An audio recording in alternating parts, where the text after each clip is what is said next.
El Instituto de Estadísticas y Censos de la Ciudad de Buenos Aires definió cuánto dinero debió ganar una familia aquí en la ciudad para ser considerada de clase media. Y en este sentido, una familia tipo necesitó tener un nivel de ingresos mensuales de entre 1.643.939 pesos hasta un máximo de 5.260.607 pesos. Esto, por supuesto, si tomamos como referencia el mes de diciembre de 2024.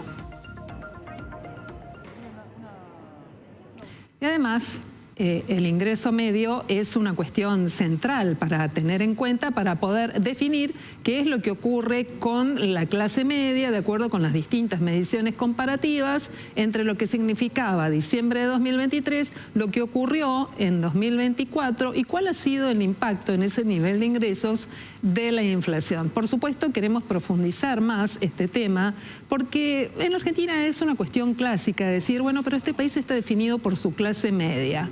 Pero ¿cómo se define más allá de los números? Por eso invitamos esta noche aquí en Noticias a las 20:30 a José María Donati, que está junto a nosotros para hablar del tema. Hola José María, ¿cómo va? Buenas noches.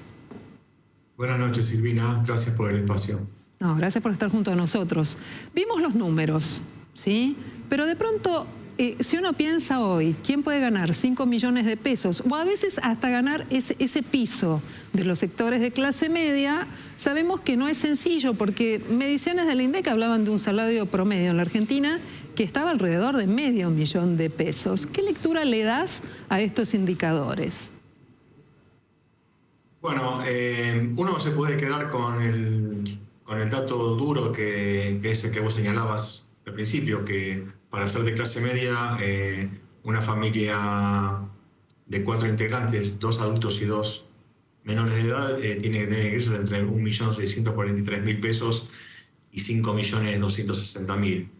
Quizás lo interesante de esto es ver un poco la evolución de este sector social, que es la clase media, lo que define a los porteños claramente.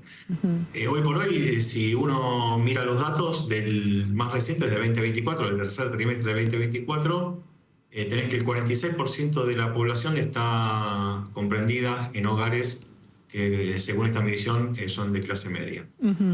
Ese 46%, si vos lo comparás con el mismo trimestre del año anterior,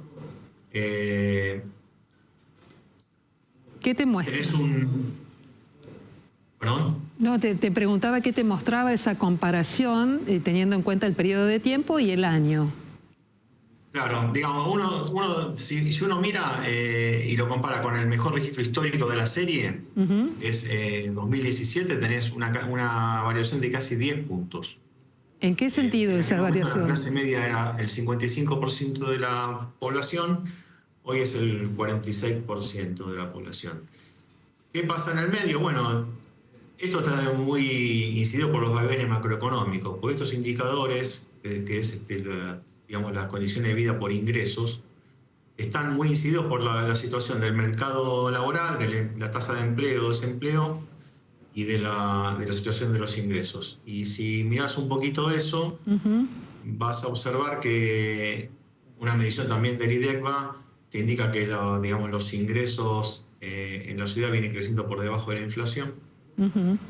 Y la situación del empleo, si bien no es particularmente mala, sí se produce un deterioro respecto del año pasado. Bueno, si vos tenés ahí un combo, si el empleo no mejora o empeora algo y los ingresos se mueven muy por debajo de la inflación, estos indicadores empeoran.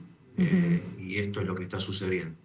Quiero detenerme sobre este punto. Vos sabés que nosotros aquí en Noticias a las 20:30 hacemos un seguimiento sobre la evolución de los datos, miramos el INDEC nacional, pero también lo que ocurre aquí en la ciudad de Buenos Aires. Hay una conclusión, una primera conclusión fuerte entonces, es que menos familias pertenecen a la clase media aquí en el ámbito de la ciudad de Buenos Aires.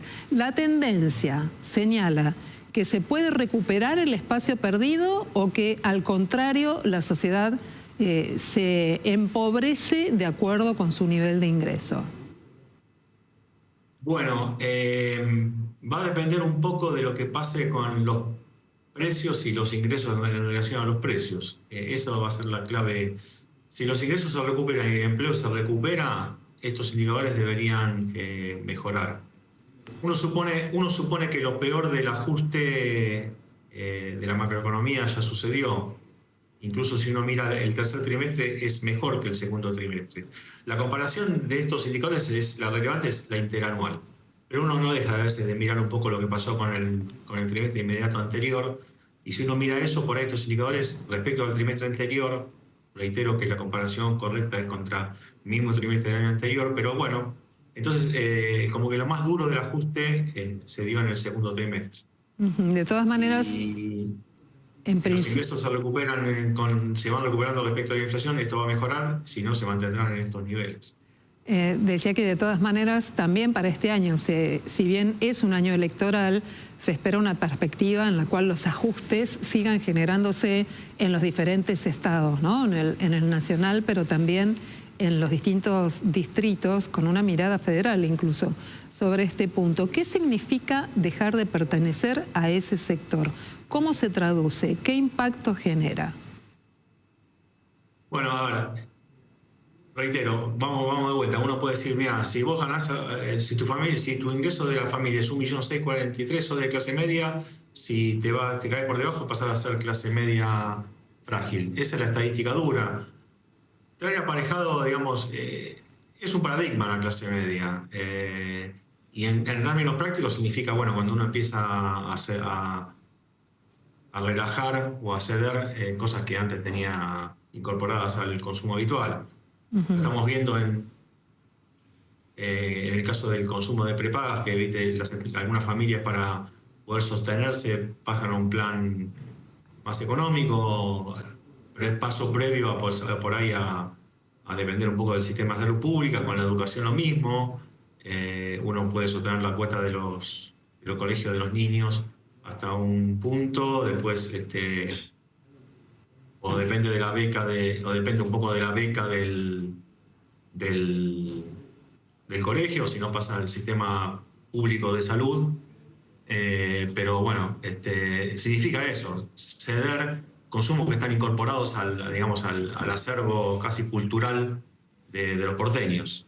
En líneas Entonces, es generales... la cuestión dura, fría de los números. En líneas generales, la sociedad porteña siempre se ha caracterizado, definido como pujante, ¿no? Por tener hambre de querer más o de hacer más. Y además, la ilusión de muchas personas que quieren llegar a la ciudad para poder desarrollar o sostener un proyecto porque lamentablemente todavía no encuentra por allí lo que busca en su lugar. Pero si viene y se están perdiendo perspectivas y posibilidades. ¿Qué ocurre con otra cuestión? Que esta vez no es ni el indicador ni el número, sino con esa ambición, ese deseo, esa suerte de motor que significa ir a más. Cuando una sociedad atraviesa por esta cuestión, ¿en qué situación deriva? Y lo que yo te decía, nos estamos escapando un poco de la estadística dura, no estamos hablando un poco más de otra cuestión. Cuando uno está preparado para ir a más y tiene que ir a menos, te repercute en tus expectativas, en tu pujanza, en tu ánimo. Entonces, estamos hablando por ahí de temas que no tienen que ver con la estadística dura, pero es así, cuando uno está, digamos, dice, bueno, yo voy a progresar y después la situación de la macroeconomía o de tus ingresos te dicen que vos tenés que achicarte, te repercute en el ánimo, eso es indudable. José María, discúlpame, lo que pasa es que, ¿sabes qué? Tengo una obstinada, te diría, un obstinado convencimiento por seguir considerando a la economía y todo lo que se desprende de ella como una ciencia social. Entonces, por allí cuando informo y cuando tomo las categorías de análisis, no puedo desprender un hecho del otro. Así que por eso estamos caminando por un lugar que va un poco más allá de los números y de la primera interpretación. Te agradezco mucho de todas maneras esta conversación. Muy bien. La economía es una ciencia social. Está exacto. muy bien. Entonces, corresponde hablar de estas cosas. Pasa que uno, digamos, su trabajo es hablar de los números duros, pero lo que vos planteás tiene que ver con la cuestión. La economía es una ciencia social. Claro, porque si no nos pasa esto, y nos ha pasado incluso en una historia bastante reciente, ¿no? Como los 90, que había muy buenos indicadores económicos, pero por allí esos registros no se trasladaban a lo que ocurría con la calidad de vida en un sector importante de la sociedad. Para eso nos enseña otra ciencia social, la historia. Así es que te agradezco doblemente esta conversación. José María. Bueno, para rematar, te agrego, siempre atrás de un número, que un número es un número, siempre hay personas. Hay una historia, claro. No hay que perder de vista eso y está muy bien que lo plantees. José María Donati es el titular del Instituto de Estadísticas de la Ciudad de Buenos Aires y por supuesto hablamos de una de las cuestiones centrales que definen a nuestra sociedad, que es la clase media y los procesos de cambio que atraviesa de cara a lo que implican la definición de distintas políticas económicas. Pero más allá de esto,